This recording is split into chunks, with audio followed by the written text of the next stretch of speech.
I mean, it kind of just like makes me embrace, just not fitting in, standing out. Like having Tourette's, like you're always gonna be like not with the crowd and kind of like against the crowd. You're different, and having Tourette's kind of taught me how to embrace being different. And at the same time, like as those things are kind of like a curse, it's also kind of like a blessing too that I have them because it makes me different than anyone else. My name is Orion Remoquillo. I'm a 2023 Terry Fox Scholar. I'm an assistant here with the men's basketball team at the University of Winnipeg Westman, and I'm living with Tourette syndrome. I noticed my symptoms or my family was when probably I was about 7.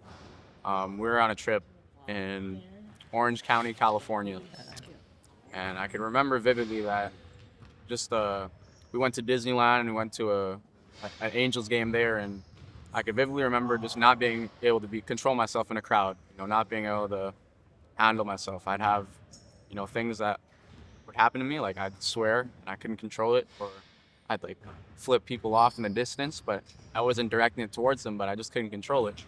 And I could remember so vividly that like my godfather was, telling me to stop, but I had to explain to him like for some reason I can't stop doing what I'm doing right now. Tourette's disorder is a disorder of tics. With Tourette's, you have the presence of at least 2 motor tics and at least 1 vocal tic. For the most part, kids, particularly under the age of 13, don't know that they're doing tics. They're not aware of them. As kids get older, they become more aware, and they can start to sort of feel an urge prior to those tics. That's called a premonitory urge. The way that I like to explain Tourette syndrome to people, and to people that don't know about it or what that is, picture you have a mosquito bite. Now, we all know it's bad to scratch the mosquito bite, but at the same time, you know that you can't control it. You have to itch it. That's what Tourette syndrome is basically like. It's like a uncontrollable itch.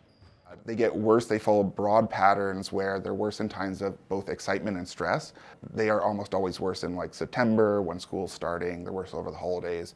They tend to be better during the summer when kids are a little bit more stress-free. And yeah. You get some dirty looks or people approach you like, hey, stop that.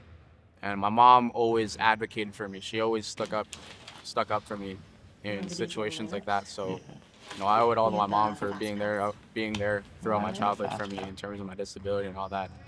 It's really hard as a kid. It's even harder as a parent, right? Because you can't explain it to everybody that you meet. At the end of the day, he's going to have to stand up and advocate for himself.